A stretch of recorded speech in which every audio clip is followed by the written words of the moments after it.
Bulatkan tekad kuatkan hati, negeri ini memanggilmu kawan. Belajar bergerak berbagi untuk negeri, guru penggerak majukan pendidikan. Guru penggerak menghamba pada murid, kreatif rancang pembelajaran. Hargai potensi, tingkatkan prestasi, lahirkan profil pelajar Pancasila. Belajar bergerak berbagi untuk negeri, kita menjalin kolaborasi. Belajar bergerak berbagi untuk negeri, demi bakti pada Ibu Pertiwi.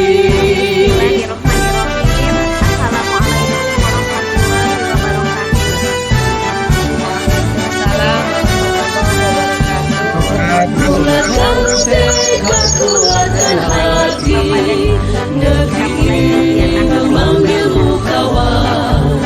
Belajar bergerak berbagi untuk negeri, guru penggerak majukan pendidikan. Guru penggerak menghamba pada murid, kreatif rancang pembelajaran. Hargai potensi, tingkatkan prestasi, lahirkan profil pelajar Pancasila. Belajar bergerak berbagi untuk negeri, kita menjalin kolaborasi. Belajar bergerak berbagi untuk negeri, demi bakti pada Ibu Pertiwi. Belajar bergerak berbagi untuk negeri, kita menjalin kolaborasi. Belajar bergerak berbagi untuk negeri, demi bakti pada Ibu Pertiwi. Demi bakti pada Ibu Pertiwi.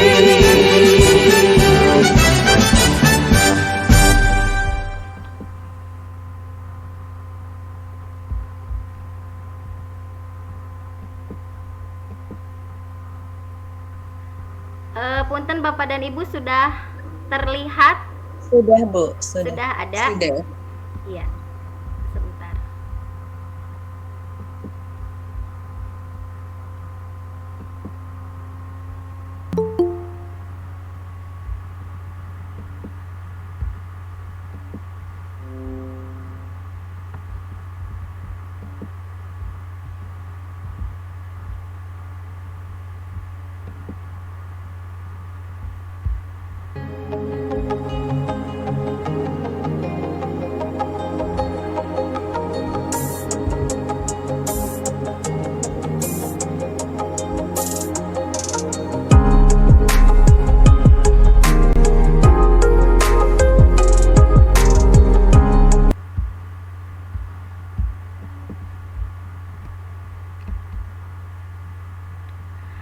Baik, Bapak dan Ibu, di sini yaitu sesi berbagi menyebarkan pemahaman dan penerapan pengalaman modul 1.4, yaitu tentang budaya positif. Sesi berbagi ini merupakan tugas prasyarat untuk melanjutkan ke modul berikutnya. Sebelumnya, perkenalkan, nama saya Nita Aprianti. Saya calon guru penggerak angkatan 11 dari kelas A, unit kerja, yaitu dari UPTD SDN 2 Jatimunggul, Kecamatan Terisi, Kabupaten Indramayu. Di sini fasilitator saya yaitu Bapak Arif Diana Nugraha dan pengajar praktiknya yaitu Bapak Muhammad Ajat Sudrajat.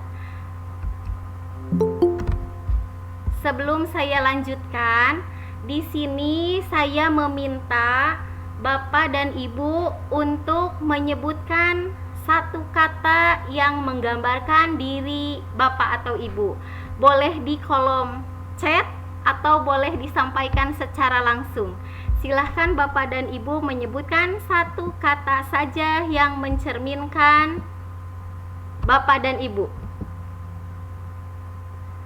Barangkali ada yang mau mengutarakan secara langsung, mangga.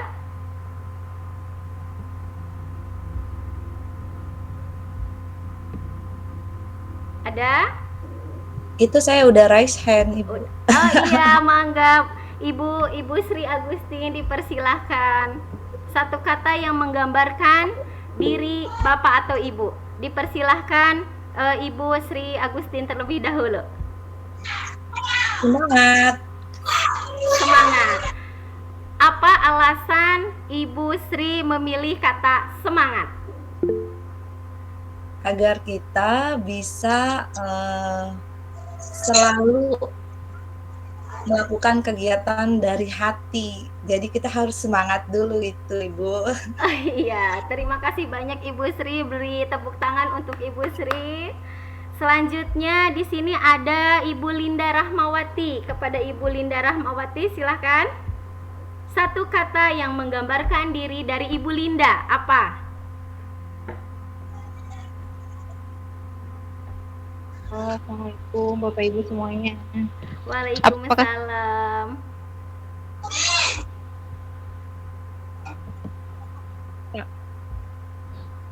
Soalnya sinyalnya putus-putus, mohon maaf. Iya, tidak apa-apa. Satu kata Ibu. yang menggambarkan diri saya, sabar. Sabar. Baik, apa alasan Ibu Linda memilih kata sabar? Karena untuk menjadi seorang pendidik, sabar itu sangat penting. Sangat penting, luar biasa sekali ya. Jadi untuk menjadi seorang pendidik itu tidak terlepas dari kata sabar. Berikan tepuk tangan untuk Ibu Linda, terima kasih. Selanjutnya satu orang lagi. Baik, Ibu Sri Rohaini, Ibu Kepala Sekolah Ibu Sri Rohaini, dipersilahkan Ibu, mikrofonnya dinyalakan dulu Bu. Pantang menyerah. Pantang menyerah. Baik Ibu, mengapa Ibu memilih kata pantang menyerah? Dalam hidup ini, apapun yang terjadi, kita tidak boleh pernah menyerah. Harus selalu semangat dan pantang menyerah. Baik, terima kasih banyak Ibu, luar biasa sekali.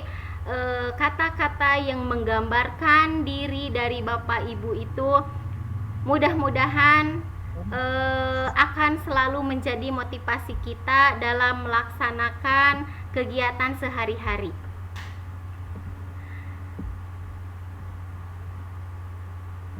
Baik Bapak dan Ibu, saya hanya buka 3 kesempatan untuk langsung mengkomunikasikan. Yang lainnya ini banyak juga ya yang ada di kolom chat. Ibu Hani metamorfosis, kemudian ada Ibu Mumut yaitu sabar. Tadi sama berarti dengan Bu Linda ya. Baik, selanjutnya di sini saya akan berbagi materi mengenai disiplin positif, kemudian nilai-nilai kebajikan, kebutuhan dasar manusia, selanjutnya motivasi perilaku manusia, posisi kontrol, keyakinan kelas, dan segitiga restitusi. Namun sebelumnya, Bapak dan Ibu, saya memohon maaf yang sebesar-besarnya. Di sini saya tidak bermaksud untuk menggurui atau memberitahu. Namun saya yakin materi yang akan saya sampaikan pada malam hari ini semuanya sudah Bapak dan Ibu lakukan. Hanya saja saya sedikit berbagi ilmu yang sudah saya dapatkan selama mengikuti program pendidikan guru penggerak. Yang pertama, disiplin positif ini berasal dari kata disiplina yang artinya belajar. Disiplin ini diri yang memiliki tanggung jawab terhadap apa yang dilakukannya berdasarkan nilai-nilai yang diyakini. Nah, kemudian disiplin positif ini juga merupakan salah satu cara penerapan disiplin yang bertujuan untuk menumbuhkan kesadaran serta memberdayakan peserta didik tanpa imbalan, penghargaan atau reward, juga hukuman yaitu punishment. Selanjutnya, kita sebagai seorang pendidik yaitu memiliki tujuan menciptakan peserta didik yang memiliki disiplin diri sehingga mereka berperilaku mengacu kepada nilai-nilai kebajikan universal dan memiliki motivasi intrinsik dalam perubahan perilaku ke arah yang lebih baik.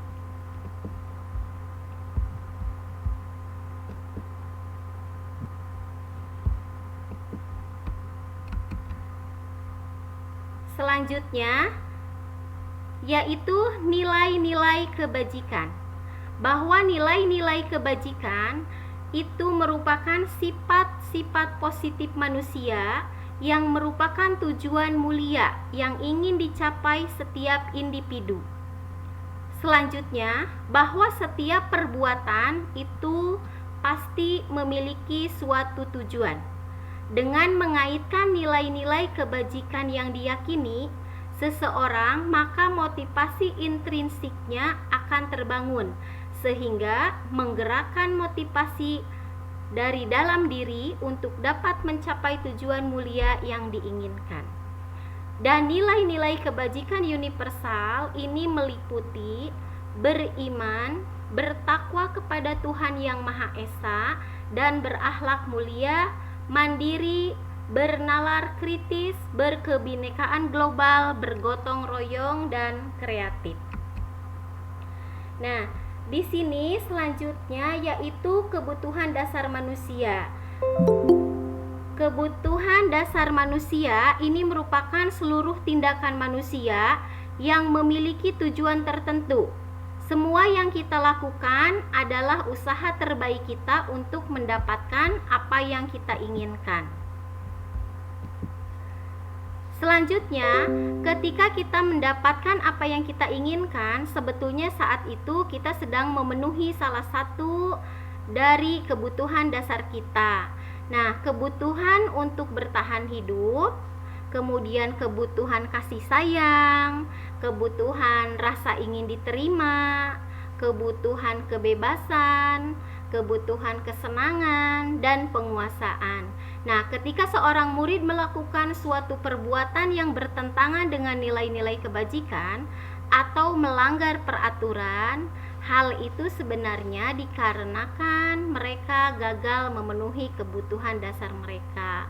Atau artinya ketika mereka tidak sesuai, berarti ada salah satu kebutuhan dasar yang terlewatkan. Nah, ini tadi kebutuhan dasar manusia ada 5 ya Bapak Ibu. Yang paling pertama itu adalah bertahan hidup, kemudian ada kasih sayang dan rasa diterima, kebebasan, kesenangan, penguasaan. Nah, saya akan mendetailkan dari 5 kebutuhan dasar manusia ini. Nah, yang pertama, bahwa kebutuhan bertahan hidup ini kebutuhan yang bersifat fisiologis untuk bertahan hidup, misalnya kesehatan, rumah, dan makanan. Kebutuhan biologis sebagai bagian dari proses reproduksi termasuk kebutuhan untuk tetap bertahan hidup. Selanjutnya yaitu kasih sayang dan rasa diterima. Nah, kebutuhan untuk disayangi dan diterima ini meliputi kebutuhan akan hubungan dan koneksi sosial, kebutuhan untuk memberi dan menerima kasih sayang, dan kebutuhan untuk merasa menjadi bagian dari suatu kelompok. Nah, kebutuhan ini juga meliputi keinginan untuk tetap terhubung dengan orang lain, seperti teman, keluarga, pasangan hidup, teman kerja, dan kelompok di mana kita tergabung. Yang ketiga yaitu penguasaan. Nah, kebutuhan pengakuan atas kemampuan. Nah, di sini Kebutuhan ini berhubungan dengan kekuatan untuk mencapai sesuatu, menjadi kompeten, menjadi terampil, diakui atas prestasi dan keterampilan kita, didengarkan dan memiliki rasa harga diri. Kebutuhan ini meliputi keinginan untuk dianggap berharga, bisa membuat perbedaan dan bisa membuat pencapaian, diakui juga dihormati. Selanjutnya yaitu kebebasan.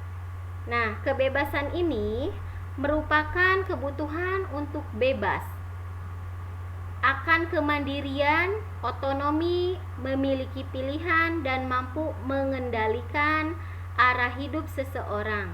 Anak-anak dengan kebutuhan kebebasan yang tinggi ataupun menginginkan pilihan, mereka perlu banyak bergerak, suka mencoba-coba, tidak terlalu terpengaruh orang lain dan senang mencoba hal yang baru dan menarik.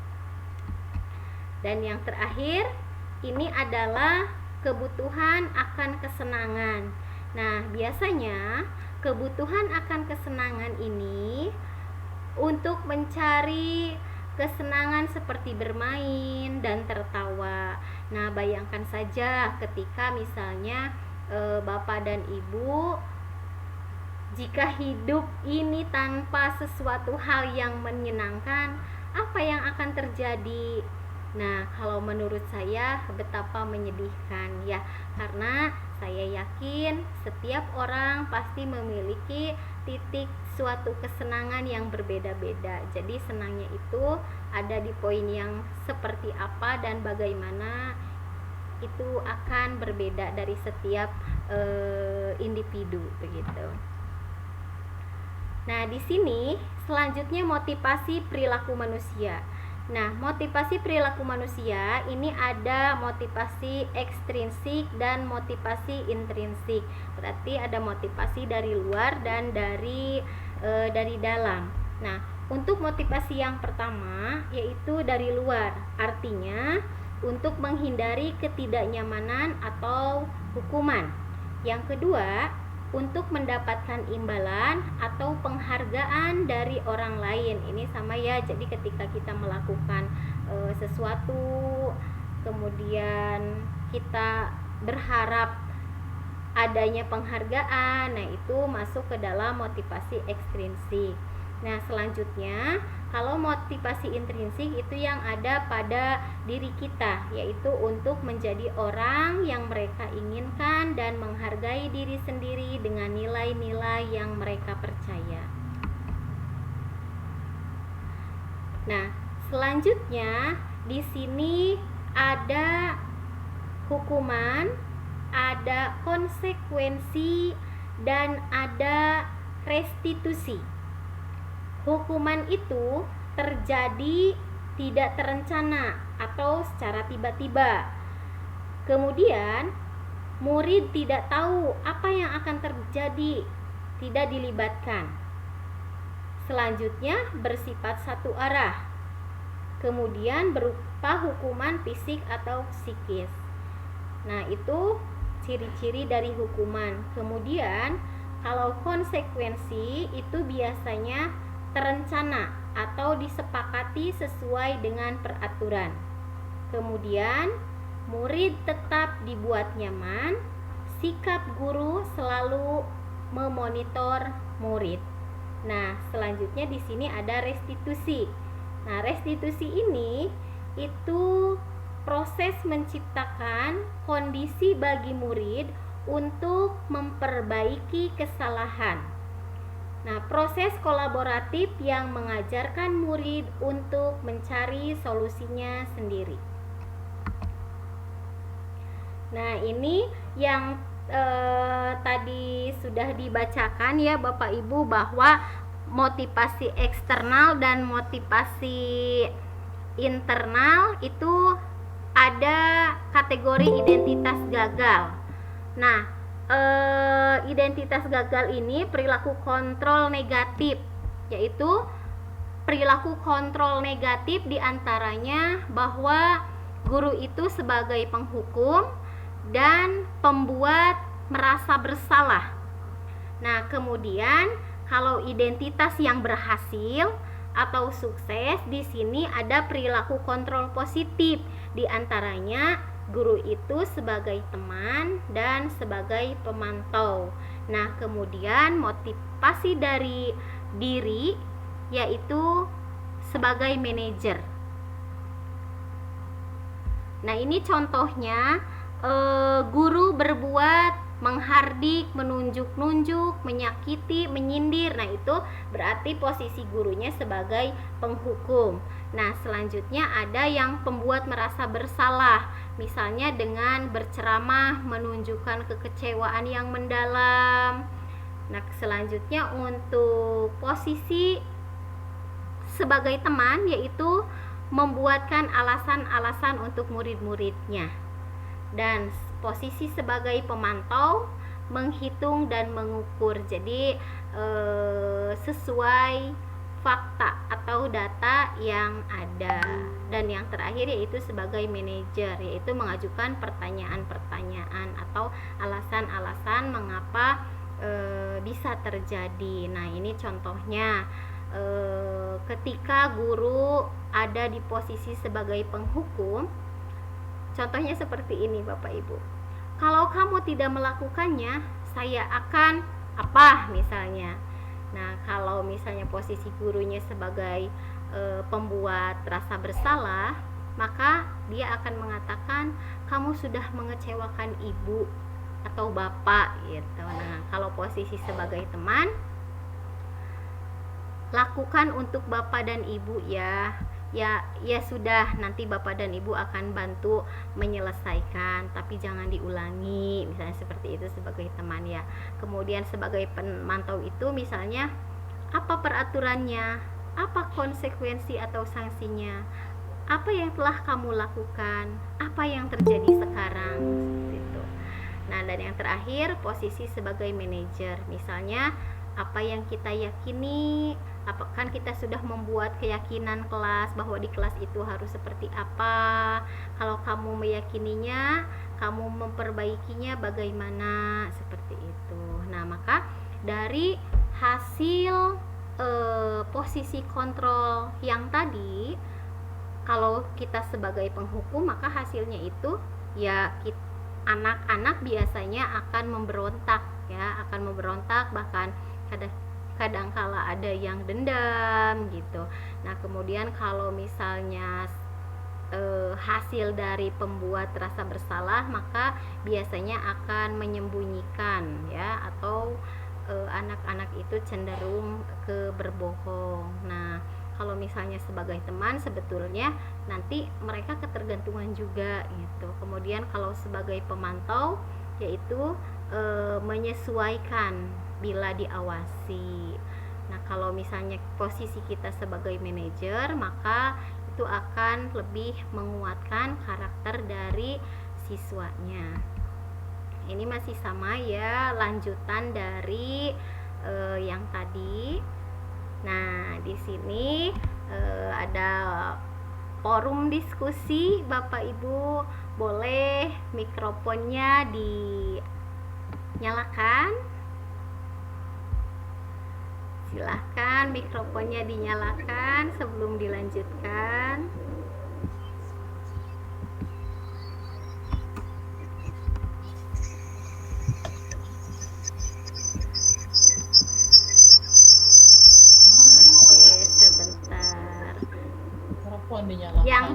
Mikrofonnya dinyalakan saja. Nanti boleh langsung dijawab aja ya, tidak usah buka antrian dulu Bapak dan Ibu. Nah, di sini mari kita berlatih hukuman atau konsekuensi termasuknya. Nah, yang pertama, lari mengelilingi lapangan basket 2 kali karena terlambat hadir di sekolah. Hukuman atau konsekuensi Bapak Ibu? Hukuman. Hukuman, luar biasa, betul. Selanjutnya yang kedua, membersihkan coretan yang dibuatnya di meja tulis. Misalnya nyoret-nyoret pakai tip X, harus dibersihkan. Masuk hukuman atau konsekuensi? Konsekuensi. Luar biasa, betul, konsekuensi. Bagus sekali tingkat fokusnya ya, konsentrasi sekali. Yang ketiga, murid diminta untuk push up 15 kali karena tidak menggunakan masker ke sekolah. Hukuman. Betul. Poin yang keempat, menggantikan kertas tugas teman yang telah dicoret-coret. Konsekuensi. Betul, luar biasa sekali. Dan yang terakhir, berjemur di lapangan basket pukul 12 siang karena mengobrol dengan teman. Hukuman. Hukuman. Kompak sekali. Masya Allah, terima kasih banyak, sudah sangat kompak. Dilanjutkan ya Bapak dan Ibu. Nah, di sini 5 posisi kontrol guru. Tadi sebagai penghukum, kemudian pembuat merasa bersalah, sebagai teman, pemantau, dan manajer. Iya. Nah, contohnya Bu, pernyataan-pernyataan ini. Kamu tidak pernah benar melakukannya, berarti kan menghardik gitu ya Bu ya. Maka ini posisinya sebagai penghukum. Nah, yang kedua, misalnya kita mengatakan saya kecewa sekali dengan kamu. Nah, itu kan biasanya anak merasa bersalah. Yang ketiga, ayolah lakukan demi ibu dan bapak, kamu pasti bisa. Nah, itu kan lebih ke kayak ke teman Bu ya. Dan yang keempat, apakah kamu mau mendapatkan stiker bintang hari ini? Atau misalnya apakah kamu ingin mendapatkan poin plus gitu. Nah, itu kan pemantau ya Bu. Nah, dan yang terakhir, bagaimana kamu bisa menyelesaikan masalah ini? Nah, itu kan kita lebih menanyakan alasan kepada siswa. Maka itu posisi kita sebagai manajer. Sebetulnya semua posisi kontrol ini pasti sudah dilakukan setiap hari. Hanya saja kadang kita melakukannya, oh yang sudah saya lakukan itu termasuk kemana ya gitu. Nah, semuanya juga dalam rangka mendisiplinkan siswa. Nah, selanjutnya nih, mari berlatih penerapan 5 posisi kontrol guru. Nah, kasusnya Bapak Ibu ya, di sini saya mengambil kasus siswa tidak memakai atribut lengkap saat upacara bendera.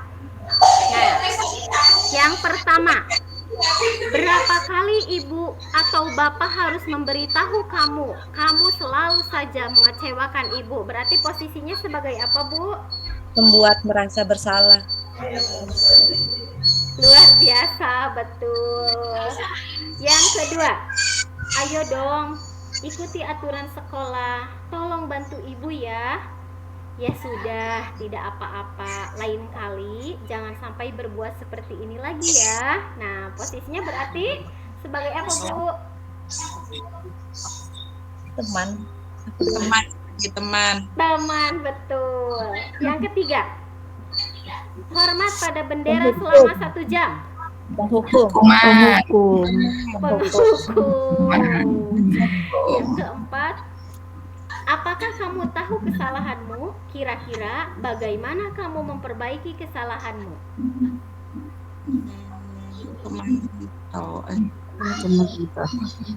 Apa, Bu? Yang paling baik itu, Bu. Apakah kamu tahu kesalahanmu? Kira-kira bagaimana kamu memperbaiki kesalahan? Manajer. Tahu gitu. Betul, manajer. Yang terakhir, kamu sudah melanggar peraturan sekolah. Kamu tahu konsekuensinya setelah upacara kamu beli atribut untuk operasi. Pemantau. Baik. Luar biasa sekali. Tidak terasa ya, ternyata sudah mau 30 menit. Saya waktunya hanya 40 menit. Ada contoh kasus dulu ya, Bu. Di sini bahasa Inggris Bu Ratna ya, yang basicnya bahasa Inggris nih. Saya ganti namanya Bu Ratna, mohon izin. Ibu Ratna sedang menjelaskan pelajaran bahasa Inggris di papan tulis. Namun, beliau memperhatikan bahwa Pajar malah tidur-tiduran dan tampak acuh tak acuh pada pelajarannya. Pajar Coba jawab pertanyaan nomor 3. Maju ke depan dan kerjakan di papan tulis. Fajar pun tampak malas-malasan maju ke depan. Dan sesampai di depan papan tulis pun, Fajar hanya diam terpaku sambil memegang buku bahasa Inggrisnya dan memainkan spidol di tangannya. Ayo Fajar, makanya jangan tidur-tiduran. Lain kali perhatikan. Sudah sana, duduk kembali. Kira-kira siapa yang bisa? Fajar pun kembali duduk di bangkunya. Hal seperti ini sudah sering kali terjadi pada Fajar. Seperti tidak memperhatikan, acuh tak acuh, dan nilai-nilainya pun tidak terlalu baik untuk pelajaran bahasa Inggris. Pada saat ditegur oleh Ibu Ratna, Fajar hanya menjawab, "Tidak tahu, Bu."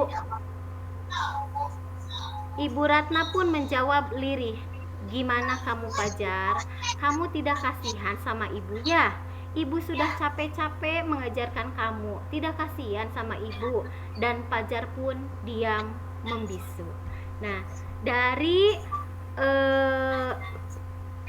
kasus Ibu Ratna ini, kira-kira posisi kontrol apa yang diambil oleh Ibu Ratna dalam pendekatannya kepada Fajar?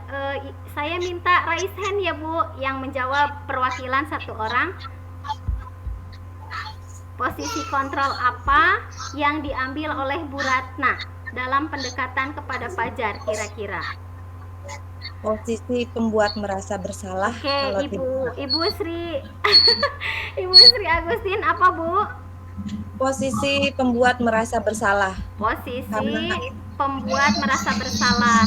Kenapa Ibu Sri bisa mengatakan bahwa posisi kontrol yang dilakukan oleh Bu Ratna itu posisi pembuat merasa bersalah? Terlihat dari apa Bu? Dari kalimat saya sudah capek-capek mengajari itu Coba ini benar kita enggak ya? berbagi ya Bu, sebetulnya jawaban yang paling tepat itu yang mana kita sama-sama menganalisis dari sebuah kasus. Nah, Iya. di sini Kadang iya betul.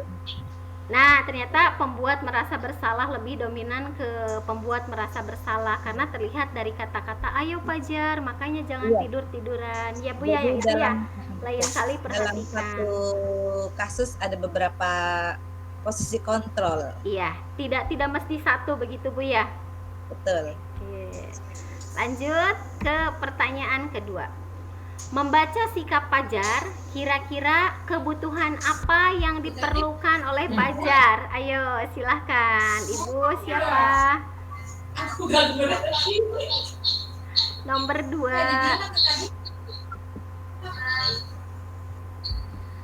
Dipersilahkan. Ibu Teti ya. Bu Teti, mangga Bu Teti. Kira-kira kebutuhan apa yang diperlukan oleh Fajar? Ya, menurut saya ya, Ya, Bu. kebutuhan yang diperlukan oleh Fajar itu adalah kebutuhan perhatian dari keluarga terdekat.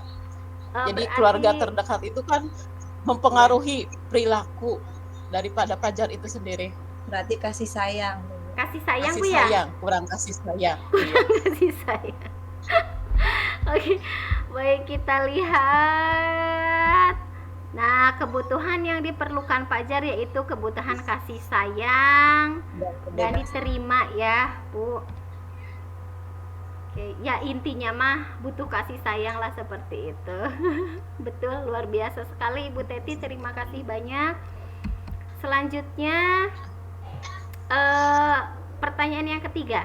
Bila mana Ibu Ratna mengambil posisi sebagai pemantau, apa yang akan dilakukan atau dikatakan oleh Bu Ratna? Misalnya pertanyaan yang seperti apa?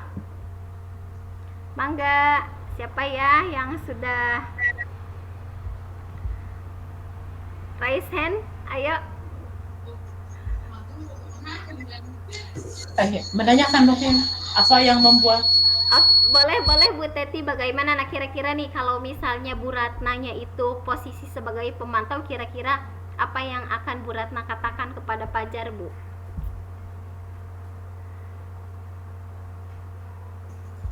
Jadi posisi sebagai pemantau ya. Ya, Bu Ratna sebagai pemantau kira-kira Iya. Bu Ratna akan berbicara seperti apa gitu, Bu? Jadi menanyakan secara detail ya tentang apa alasan dia yang membuat keseharian dia belajar itu sering ngantuk gitu. Oke, baik Bu, kita Jadi menanya secara pribadi dari hati ke hati ya, dari Bu. hati ke hati, ya seperti itu. Baik. Nah, berarti kira-kira misalnya Fajar, tahukah kamu kewajiban sebagai siswa itu apa? Atau mungkin tadi kata Ibu nanya dari hati ke hati tuh, apakah kamu tahu konsekuensinya terhadap apa yang kamu lakukan? Atau mungkin apa kamu tidak takut kalau nanti tidak paham akan pelajaran bahasa Inggris, nilainya seperti apa gitu ya, Bu? Atau benarkah Fajar kamu tidur-tiduran dan acuh tak acuh di kelas itu sesuai dengan kewajiban sebagai siswa? Nah, mungkin lebih dengan memunculkan pertanyaan-pertanyaan dari hati ke hati gitu ya, kalau menurut Bu Teti tadi.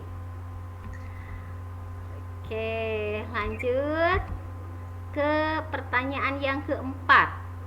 Apabila Anda adalah kepala sekolah di sekolah Fajar dan mengetahui hal ini, bagaimana tindak lanjutnya? Nah, kalau posisinya kita sebagai kepala sekolah, kemudian terjadi sesuatu hal yang tadi terjadi antara Bu Ratna dan Fajar, kira-kira apa yang akan dilakukan?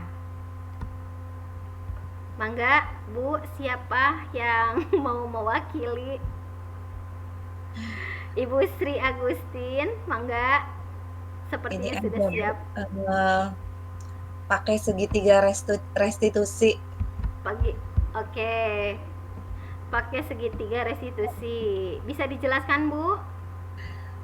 Jadi ketika anak mengalami suatu masalah atau problem, kita bisa melakukan segitiga restitusi di mana kita akan tahapan di dalamnya adalah ada validasi tindakan salah, dan ataupun bisa langsung menanyakan keyakinan yang telah mereka sepakati di kelas sebelum memulai pembelajaran tuh, Bu. Kita kan buat keyakinan terus dulu. Nah, kalau misalkan kasusnya ringan, maka kita boleh langsung menanyakan keyakinan kelas yang mereka miliki, yang mereka sepakati sebelumnya.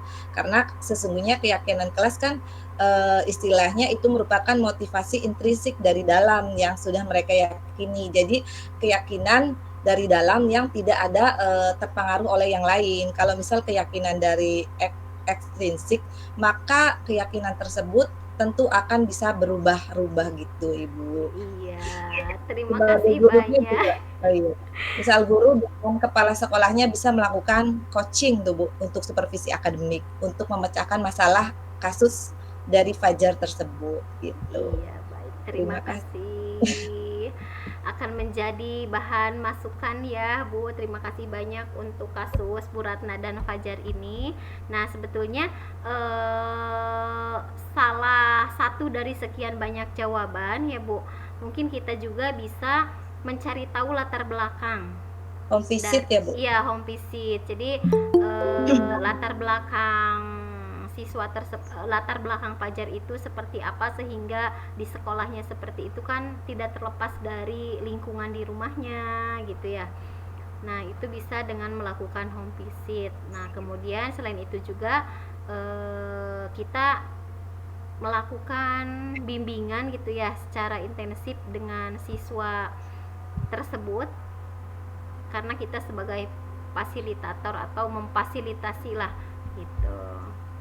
Oke, baik, terima kasih banyak, Bu. Saya lanjutkan dulu ya.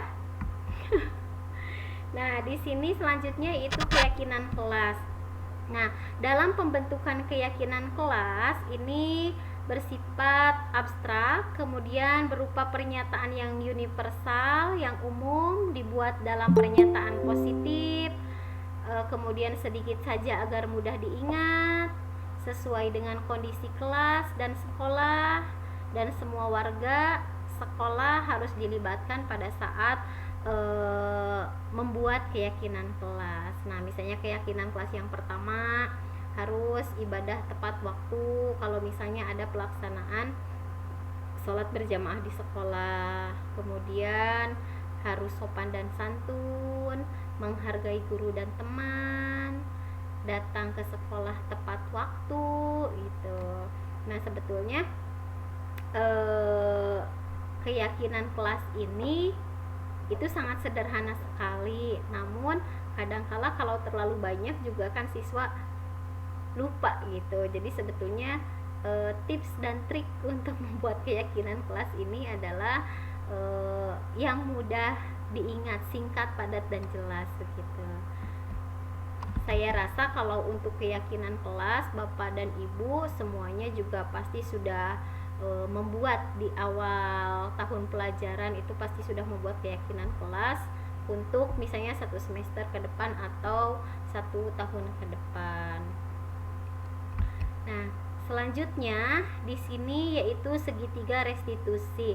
Nah, ini seperti yang tadi Ibu Sri ungkapkan ya, bahwa untuk menyelesaikan suatu permasalahan yang ada pada siswa itu bisa dengan melakukan segitiga restitusi, di mana restitusi ini adalah suatu proses menciptakan kondisi bagi murid untuk memperbaiki kesalahan mereka, yaitu yang pertama dengan cara menstabilkan identitas, yang kedua validasi tindakan yang salah, dan yang ketiga menanyakan keyakinan. Nah, di sini untuk menstabilkan identitas, misalnya dengan mengatakan berbuat salah itu wajar, tidak ada manusia yang sempurna, ibu dan bapak juga pernah melakukan itu. Nah, itu untuk menstabilkan identitas dari siswanya dulu. Nah, yang kedua itu ada validasi tindakan yang salah. Misalnya kamu pasti punya alasan mengapa melakukan hal itu, padahal kamu bisa melakukan hal yang baik, yang lebih buruk lagi ya. Oh, ini maaf ada salah ketik kayaknya. Kamu patut bangga karena telah melindungi sesuatu yang penting buatmu. Nah, itu adalah contoh-contoh dari validasi tindakan yang salah. Selanjutnya yang ketiga menanyakan keyakinan. Di akhir biasanya apa keyakinan kelas kita, nilai-nilai apa yang telah disepakati bersama, seperti itu.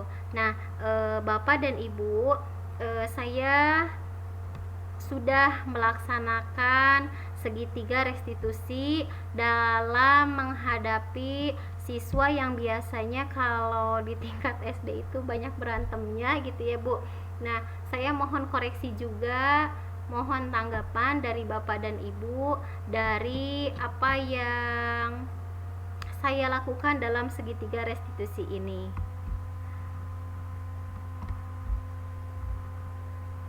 Duduk Satria.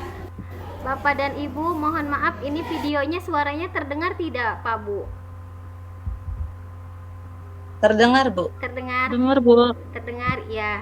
Saya play lagi ya. Ini contoh saya dalam menghadapi kasus di kelas 6, Bu ya. Apa kabar hari ini Satria? Sehat, alhamdulillah ya. Satria tahu nggak kira-kira dipanggil oleh ibu ke sini ada apa?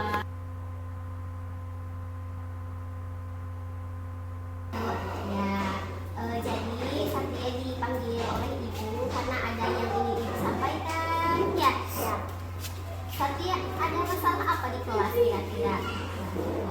Enggak ada, benar enggak ada. Oke. Satria tidak usah takut. Ya, kemudian kamu juga tidak usah tegang, tenang saja. Ibu memanggil Satria ke sini. Ibu hanya ingin meluruskan karena ibu mendapatkan laporan dari teman-teman ya. Jadi Satria jangan takut. Silakan.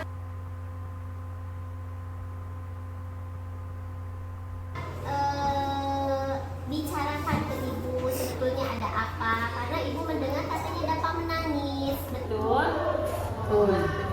Kenapa Dapak sampai menangis?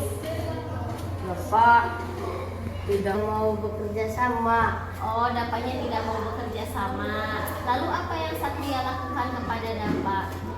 Lalu Satria memukul Dapa. Satria memukul Dapa. Apanya yang dipukul? Punggungnya. Ya, baik ya. Jadi Satria, ibu tidak menyalahkan Satria. Ya, ibu juga tidak menyalahkan Dapa. Justru ibu memanggil Satria ke sini karena ibu ingin meluruskan dulu dengan Satria. Nah, sekarang kan ibu udah tahu ya bahwa Dapa menangis itu oleh Satria dipukul gitu ya, dengan alasan Dapa tidak mau bekerja sama begitu. Nah, lain kali ya, kalau misalnya ada anggota kelompok yang tidak mau bekerja sama, nggak boleh memukul ya. Satria tahu kan memukul itu baik atau tidak? Tidak. Nah, Satria masih ingat nggak dengan kesepakatan kelas yang sudah dibuat bahwa di kelas itu harus bagaimana? Masih ingat? Masih. Harus saling ngapain? Harus saling menghormati. Kemudian harus saling menghargai juga ya. Nah, karena sekarang Satria sudah tahu, kira-kira nih apa yang akan Satria lakukan kepada Dapa setelah dari ruangan ibu? Minta maaf. Mau meminta maaf. Luar biasa sekali ya. Terima kasih banyak Satria ya atas kerendahan hati Satria mau memohon maaf kepada Dapa. Semoga nanti saat ibu masuk ke kelas kalian sudah seperti biasa lagi ya. Oke, terima kasih banyak Satria, boleh kembali ke kelasnya.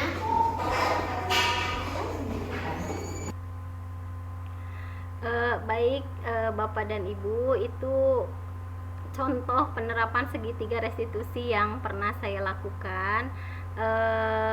Masih sangat banyak kekurangan sebetulnya, hanya saja saya berusaha sedikit demi sedikit menerapkan apa yang sudah saya dapatkan seperti itu. Nah, selanjutnya di hari berikutnya atau beberapa hari setelah berdiskusi dengan siswa tersebut, kita juga meminta tanggapan bahwa bagaimana nih tanggapan dari siswa tersebut setelah berdiskusi. Nah, ini contohnya tanggapan dari siswa yang tadi saya panggil. Assalamualaikum warahmatullahi wabarakatuh. Nama saya Satria Putra Pratama. Saya siswa kelas 6. Saya ingin memberikan tanggapan setelah berdiskusi dengan Bu Nita. Saya merasa lebih lega karena saya menjadi tahu bahwa saya harus bisa menahan emosi dan saling menghargai sesama anggota kelas serta melaksanakan keyakinan kelas yang sudah disepakati bersama. Wassalamualaikum warahmatullahi wabarakatuh. Terima kasih. Alhamdulillah, itu materi yang dapat saya berbagi ya gitu dengan Bapak Ibu dalam kesempatan ini, yaitu tentang disiplin positif. Nah, mungkin itu Bapak dan Ibu yang bisa saya sampaikan, dan saya rasa semuanya sudah melaksanakan, bahkan lebih kompleks dari apa yang saya lakukan gitu, karena ini masih tahap belajar sedikit demi sedikit. Kemudian saya juga selalu meminta koreksi kepada rekan sejawat bahwa apa yang saya lakukan itu sudah sesuai atau tidak begitu. Nah, kemudian saya juga selalu mengevaluasi diri lah, seperti itu Bapak dan Ibu. Nah, sebelum ditutup, barangkali ada hal yang ingin Bapak Ibu sampaikan atau ada hal yang ingin ditanggapi, saya persilahkan. Ada Bapak dan Ibu, mangga. Tidak ada. Baik, kalau tidak ada, saya ucapkan terima kasih banyak atas waktu yang telah diluangkan dari kesepakatan awal saya hanya meminta 40 menit, ternyata waktunya sampai 49 menit, lebih 9 menit. Mohon maaf sekali sudah mengganggu waktu istirahatnya. Terima kasih banyak atas partisipasinya. Semoga apa yang saya sampaikan hari ini bisa saya laksanakan dengan baik, dan saya tetap meminta masukan, tanggapan yang lebih baik lagi dari Bapak dan Ibu. Baik, mungkin itu saja sebagai refleksi pertemuan hari ini. Saya akhiri, billahi taufiq wal hidayah. Assalamualaikum warahmatullahi wabarakatuh. Waalaikumsalam warahmatullahi wabarakatuh. Silakan Bapak dan Ibu boleh meninggalkan ruang meetingnya. Terima kasih. Izin live ya Bunita. Ya, hatur nuhun partisipasinya. Mangga.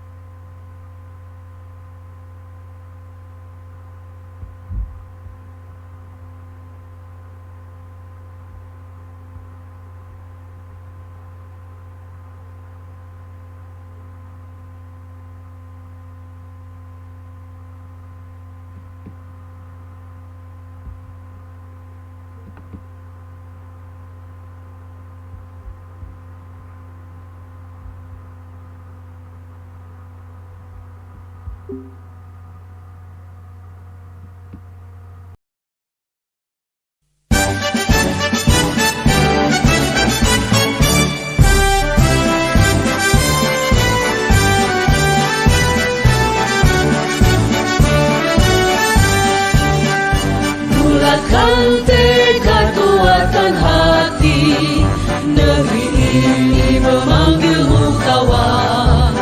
Belajar, bergerak, berbagi untuk negeri, guru penggerak majukan pendidikan. Guru penggerak menghamba pada murid, kreatif rancang pembelajaran. Hargai potensi, tingkatkan prestasi, lahirkan profil pelajar Pancasila. Belajar, bergerak, berbagi untuk negeri, kita menjalin kolaborasi. Belajar, bergerak, berbagi untuk negeri, demi bakti pada Ibu Pertiwi.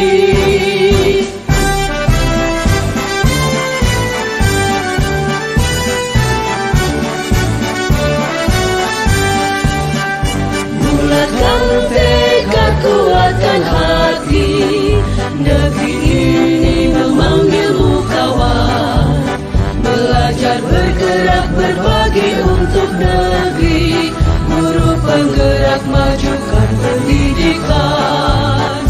Guru penggerak menghamba pada murid, kreatif rancang pembelajaran. Hargai potensi, tingkatkan prestasi, lahirkan profil pelajar Pancasila. Belajar, bergerak, berbagi untuk negeri, kita menjalin kolaborasi. Belajar, bergerak, berbagi untuk negeri, demi bakti pada Ibu Pertiwi. Belajar, bergerak, berbagi untuk negeri, kita menjalin kolaborasi. Belajar, bergerak, berbagi untuk negeri, demi bakti pada Ibu Pertiwi. Demi bakti pada Ibu Pertiwi.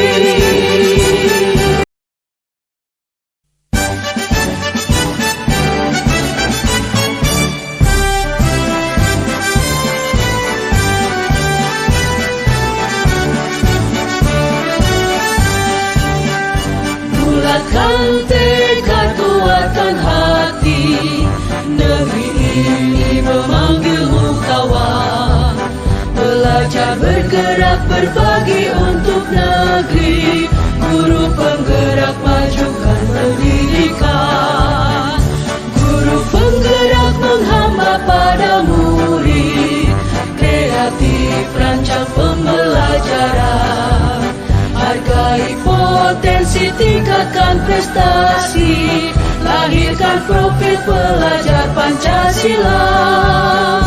Belajar, bergerak, berbagi untuk negeri, kita menjalin kolaborasi.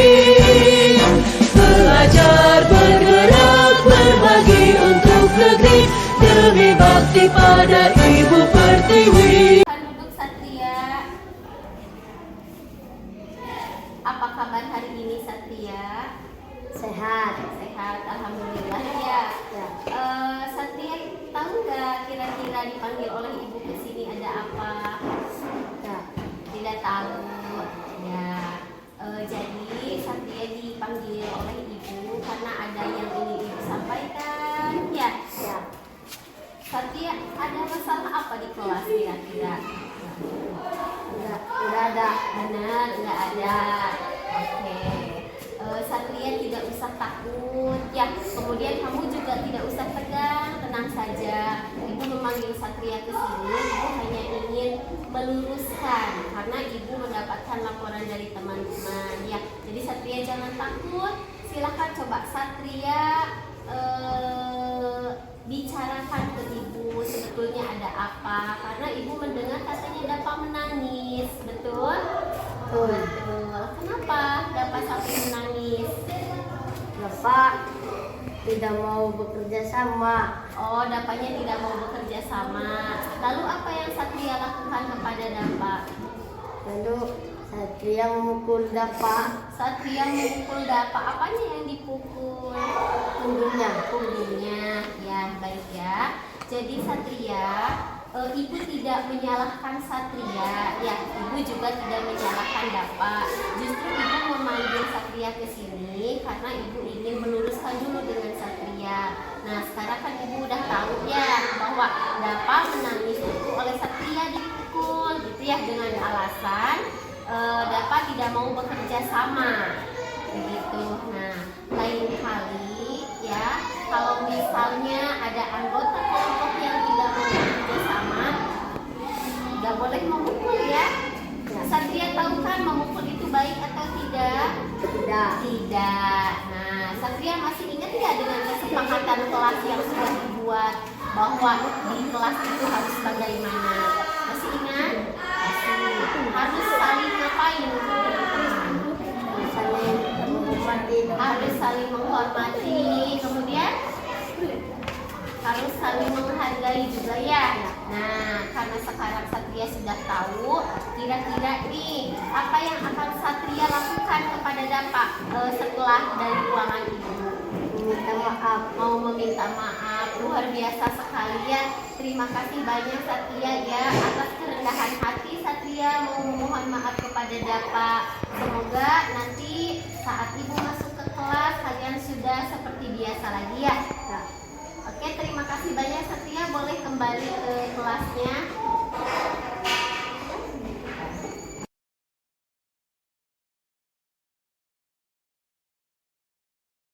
Assalamualaikum warahmatullahi wabarakatuh. Nama saya Satria Putra Pratama.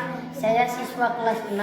Saya ingin memberikan tanggapan setelah berdiskusi dengan Bu Nita. Saya merasa lebih lega karena saya menjadi tahu bahwa saya harus bisa menahan emosi dan saling menghargai sesama anggota kelas, serta melaksanakan keyakinan kelas yang sudah disepakati bersama. Wassalamualaikum warahmatullahi wabarakatuh.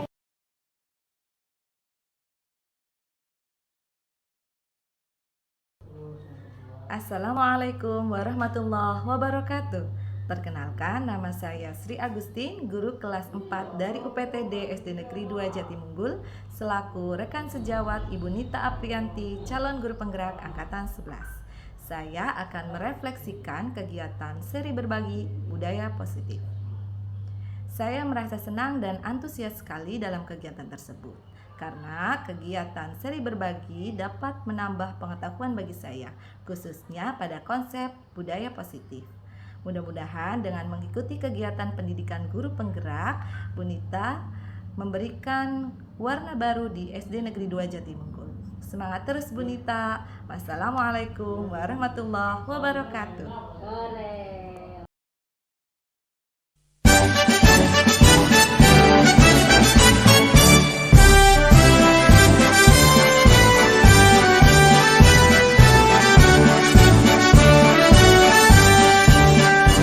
Bulatkan tekad, kuatkan hati, negeri ini memanggilmu kawan. Belajar bergerak berbagi untuk negeri, guru penggerak majukan pendidikan. Guru penggerak menghamba pada murid, kreatif rancang pembelajaran. Hargai potensi, tingkatkan prestasi, lahirkan profil pelajar Pancasila. Belajar, bergerak, berbagi untuk negeri, kita menjalin kolaborasi. Belajar, bergerak, berbagi untuk negeri, demi bakti pada Ibu Pertiwi.